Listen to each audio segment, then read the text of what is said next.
राजनीति के गलियारों से गुजरना कुछ आसान ना हुआ, मसला खड़ा होना तो अब आम हुआ। जी हाँ, जैसे जैसे चुनाव नजदीक आ रहा है, वैसे वैसे प्रत्याशी लगातार विवादों में घिरे जा रहे हैं। और वो क्यों, वो भी आपको बताते हैं। दरअसल इस बार मैदान में बॉलीवुड के कई दिग्गज कलाकार उतरे हैं और राजनीति में आकर जनता के लिए काम करने की बात कर रहे हैं। लेकिन इस बीच एक चेहरा जो खड़ा हुआ है मंडी सीट से।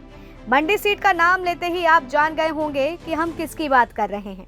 जी हाँ, हम बात कर रहे हैं कंगना रनौत की, जो बीफ के बाद सेक्सुअल स्टेटमेंट देने के मुद्दे में विवादों में फंस गई हैं और जमकर ट्रोल की जा रही हैं। अब आप सोच रहे होंगे कि चुनाव से पहले सेक्सुअल स्टेटमेंट की बात कैसे, तो आपको हम पूरा विवाद समझाते हैं कि आखिर पूरा विवाद है क्या।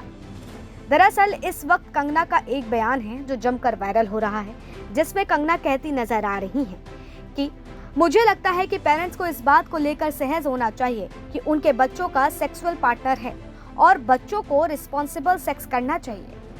देखिए, कंगना के राजनीति में आने से पहले ही उनको कंगना क्वीन से ज्यादा पंगा क्वीन कहा जाता था और वो अपनी बातें बेबाकी से कह डालती थी जो उनको कहना होता था।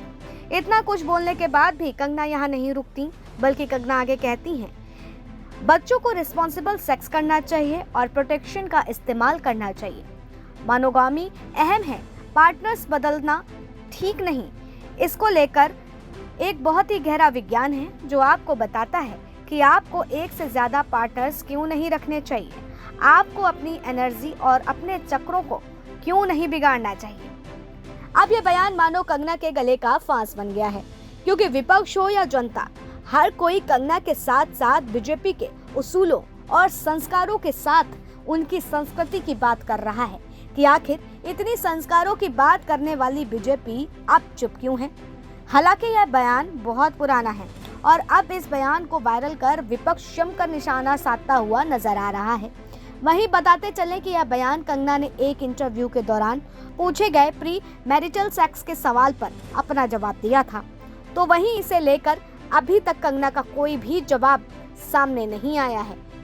बताते चले कि हाल ही में उन पर आरोप लगे थे कि सनातन की बात करने वाली कंगना खुद बीफ खाती हैं और यह बयान विपक्ष के नेताओं के जरिए बोला गया था।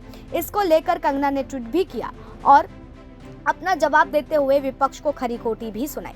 लेकिन सवाल ये है कि पुराने बयानों को तूल बनाकर जो लगातार विपक्ष कंगना पर हावी हो रहा है, क्या उसका मैदान पर असर पड़ने वाला भी है या नहीं, और मिस पंगा क्वीन अपने ट्रोलर्स को क्या जवाब देंगी, क्योंकि अब वो एक प्रत्याशी के बतौर मैदान में उतरी हैं। तो इन सारी चीजों को लेकर के क्या कुछ अभी तक उनकी राय है वो अभी सामने नहीं आई है। हालांकि सबकी निगाहें इसी मुद्दे पर टिकी है कि इस सेक्सुअल स्टेटमेंट को देने के बाद, जो कि बहुत ही पुराना है, अब वो वायरल हो रहा है, तो इस पर उनकी जवाबदेही क्या होगी।